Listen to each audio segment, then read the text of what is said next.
how to speak with confidence and credibility when you are in front of a Zoom, webcam, or live audience. I'm going to break today's video down into 3 sections. And the first section I want to talk about is what to do with your body, your physical presence when you're standing in front of an audience or speaking on a Zoom call. Number 1 is to stand tall, shoulders back, and making sure that you have a clear line from where you're speaking all the way down to your diaphragm.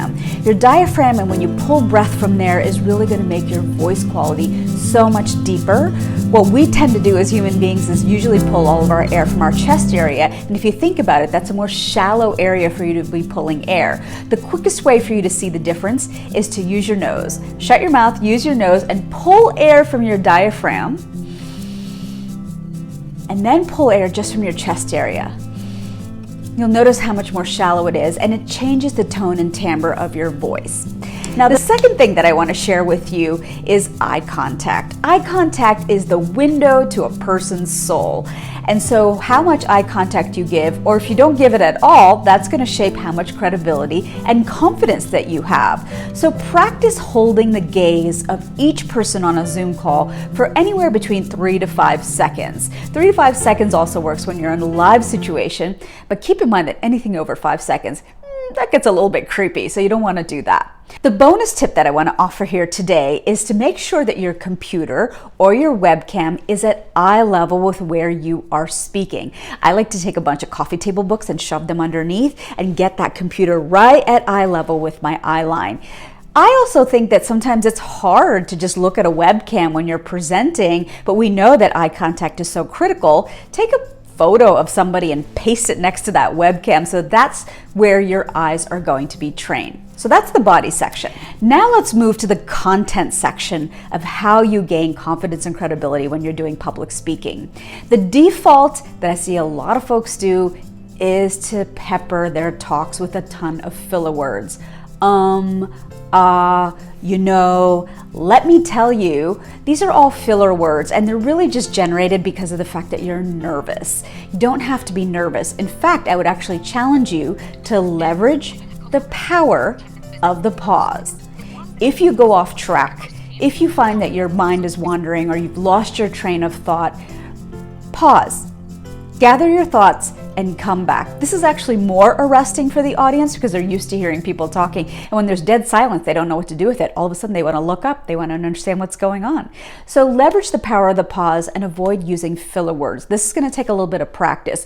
But if you record yourself, this is practice number 3, if you record yourself every day on a video blog and you get used to seeing your face, used to seeing the expressions that you're making, used to really just talking, it's going to build an awareness muscle around where those filler words are turning up and how you can start to tame them. When it comes to your content, make sure you have bullet points in front of you. I've been doing television for 20 years. I still have bullet points in front of me because the adrenaline is running, you're all excited. It's easy to lose your train of thought. But if you have those bullet points in front of you, in fact, I have them in front of me right now, I know that I can kind of come back.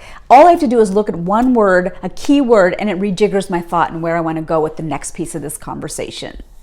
The final bonus tip I want to offer in the content section of this video is that you want to promise something at the outset of your talk. Today, I'm going to talk about sunshine, but the way that you build credibility and trust with your audience is that you actually follow through and talk about sunshine.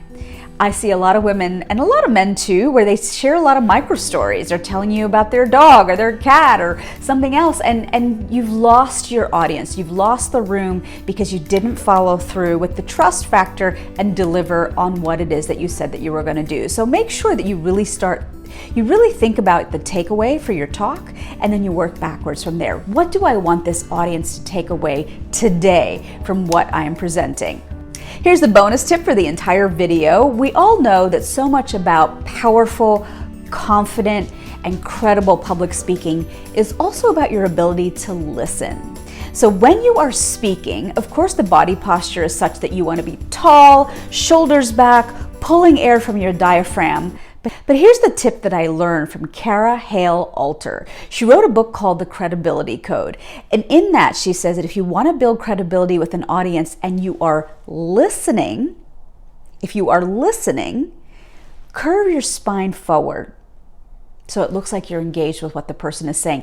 And you're in a position of reception. You're receiving as opposed to I'm speaking. Receiving, I'm speaking. I'd love for you to try it and see how it works. Tell me how you did. In fact, I'd love for you to subscribe to my channel. DM me down below. Let me know how you're doing. I head up a leadership platform for South Asian executive women, and I teach powerful public speaking as a way to more powerful leadership. I would love to work with you. All you got to do is DM me at info@ladydrinks.com.